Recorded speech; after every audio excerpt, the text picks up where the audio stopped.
আসসালামু আলাইকুম। বিশাল ফলের দোকান, এত রকম ফল একসাথে আগে কখনো দেখিনি।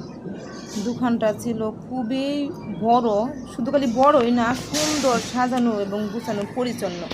যা এক কথায় দেখলে মন চোখ জুড়ায় যায়। একেই বলে যে উন্নত রাষ্ট্র। আমাদের বাংলাদেশে তো এরকম আছে সুপার শপ ছোটো ছোটো, কিন্তু এত বড় ফলের দোকান নাই মূলত, যা বাহিরের কান্ট্রিতে হয়। আর অবশ্যই আমার ভিডিওটা ভালো লাগলে লাইক দিবেন, শেয়ার করবেন, সাবস্ক্রাইব করতে ভুলবেন না এরকম নতুন নতুন ভিডিও দেখতে। ওকে, আসসালামু আলাইকুম।